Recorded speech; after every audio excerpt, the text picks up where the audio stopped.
Well, well, well. Welcome back to part 2 of the 07K swap in my 1991 GTI. On the parts counter here are about 100% of the parts I need to actually get this thing to crank up. Hopefully we can get it to run in the next 2 days. I plan on putting in 2 full days in the garage. How many hours I actually get in is unknown, but we'll do a little timestamps as we can. Right now it is 9:18 in the morning. And we'll kind of see how the day progresses from here. I do need to run to the parts store to see if I can find, or tool store, see if I can find a 12.9 millimeter for my pressure plate bolts. I have a set of 12 point sockets, but I cannot find my 9 millimeter. I probably lost it 10 years ago and just haven't cared, because when do you need a 9 millimeter 12 point unless you're doing a clutch on a Volkswagen? And I haven't done a Mark IV clutch in quite some time. That said, without further ado, let me get started. Pulling the engine out, getting everything mated together, getting it back in the car, and then figuring out if we can get this.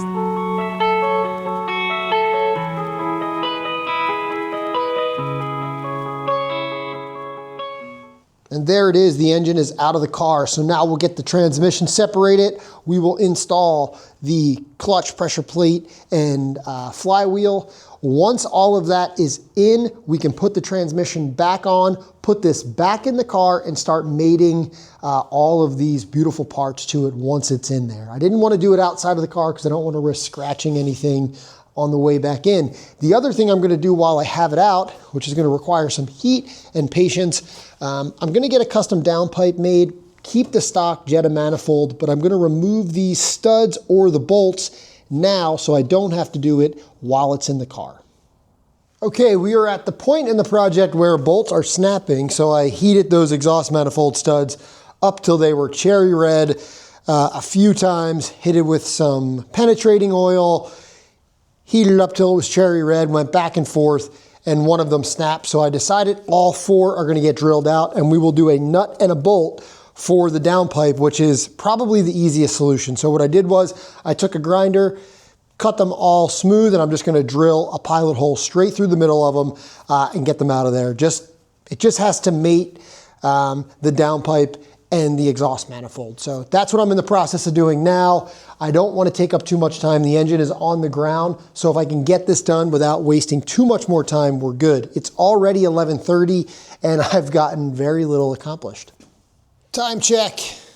It is 2:50, and I ran into one other problem. Aside from not being able to get a 12.9 millimeter socket, the starter hardware that I saved from the donor car for the automatic was too long for the O2J. That said, this hardware is still perfect for this job. I just had to cut off to make it work. We'll call it 20 millimeters. So 20 millimeters off the end of this bolt. I filed it nice and just ran it in by hand to make sure it was good. I just cut it with an angle grinder. And my little trick that I like to do, I like to thread a bolt on first, cut it at the bolt, and then sometimes you don't even have to file it, but I always do. But you can just turn the nut off and it usually cleans up that final thread that you cut. A lot of people already know that. I'm just saying what I did. I'm going to cut this one next and then put it in the bottom of the bell housing / starter. And then essentially this motor is ready to go back in. So we're making some good progress. I've had a few hurdles that I didn't love in terms of timing and how long things would take. But this is a car project, so I'm glad I was able to find a 12.9 millimeter socket that a friend had, and now I can just cut these bolts, modify them, slap this thing together, and put it back in the car. So let's go. Pretty precise here. It's 20 millimeters. Right there.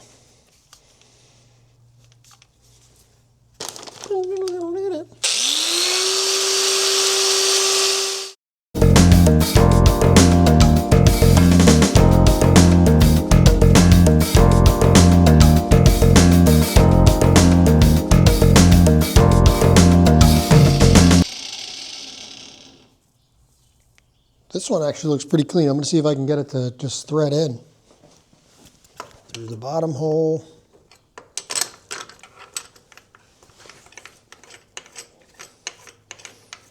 Oh yeah, we're in there. We're golden. That's working. Snug that up. Ah, fuck yes. All right, I will torque all these bolts down once the engine is in there, but they're all pretty much snug now. I have about 4 or 5 bolts holding that transmission on. Starter is on. Nothing left to do except put it in and start dressing this bad boy up. Engine, transmission made it with the new starter from the parts store. The only hacky thing I've done so far, and I'll just show you because full transparency here, I looped the power steering line. I don't love that, but it is what it is. I might eventually do all new bushings in the subframe, even though they're pretty good, and then do a manual steering rack conversion at the same time. But that is like a future project when I do suspension and everything else. Because right now it has some cheaper coilovers on it that I imagine are going to be a little too soft for the 07K. But there's only so much money to spend at once, and I'm pretty much at my limit. So looping the power steering is the hackiest thing I've done to the car so far, but it is what it is. Just want to show you full transparency.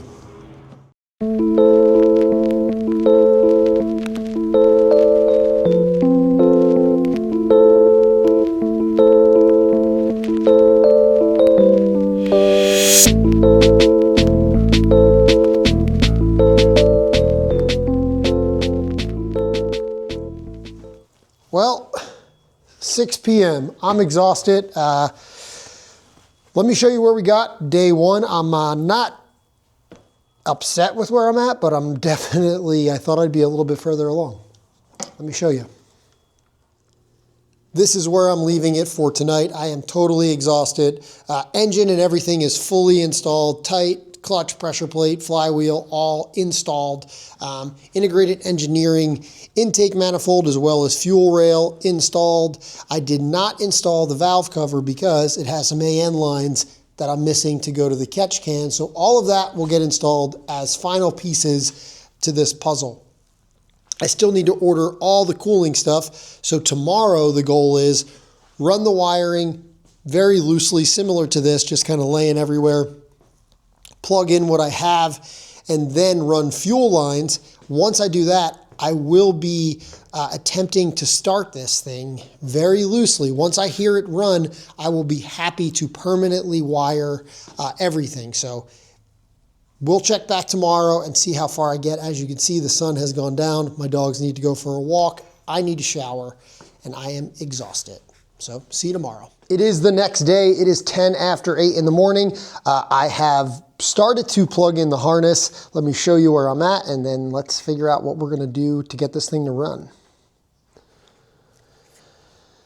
All right, here's where we're at. I have the engine harness plugged in to the injectors, the coils. I have to attach some grounds. I have my map sensor plugged in. I have my knock sensors plugged in. All of that's kind of pretty self-explanatory.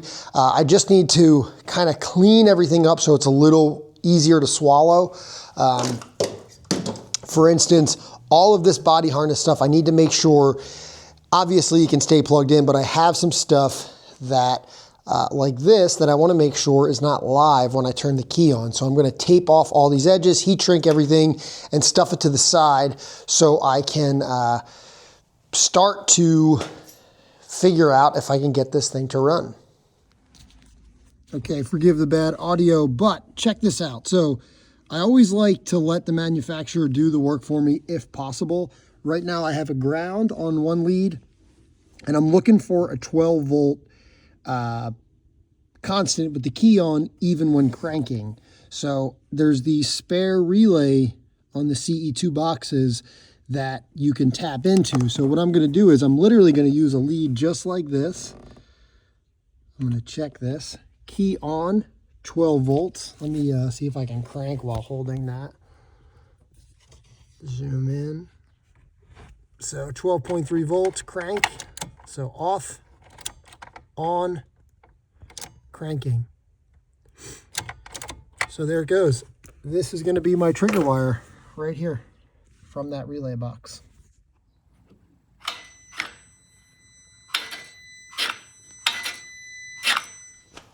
All right, I think I have everything kind of where I need it to crank the car. It is all loosely wired. Vacuum hose is plugged off. Let me just for the 10th time check the oil, make sure there's oil in it.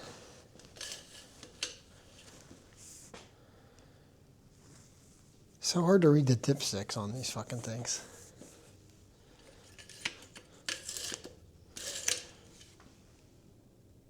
There is oil. Is that enough?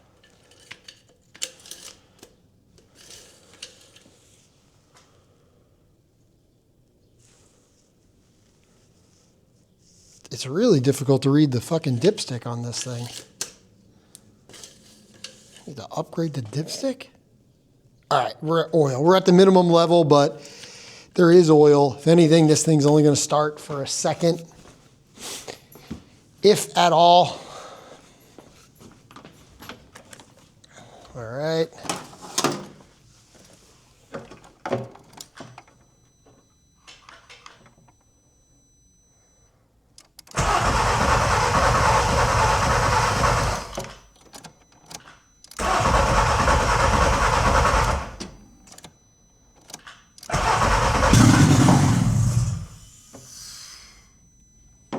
Well, well, well. Fuel pump primed.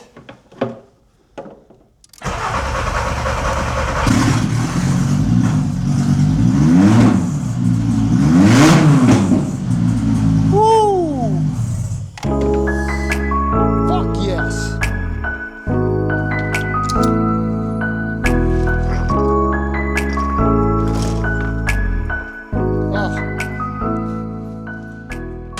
Fuck yes. We're there, boys. Maybe girls, not sure. It fucking runs, baby. First of all, if you've made it this far, it means you actually watched the whole video, which is really, really exciting. Thank you so much. I did get the thing to fire up today, but there is a ton of work to still do. Hopefully in part 3, I can make a ton more progress and hopefully get this thing on the ground.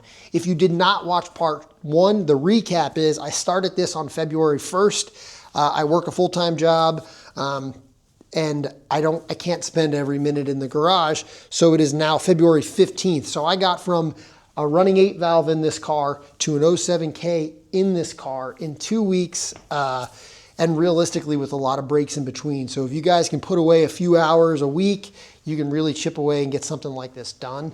I am grateful for the space I have and all of that, and I'm also grateful if you're still watching. So if you are, please like and subscribe. I will put out more content on this car and things just like it going forward. I'm really trying to take the YouTube thing serious this time around.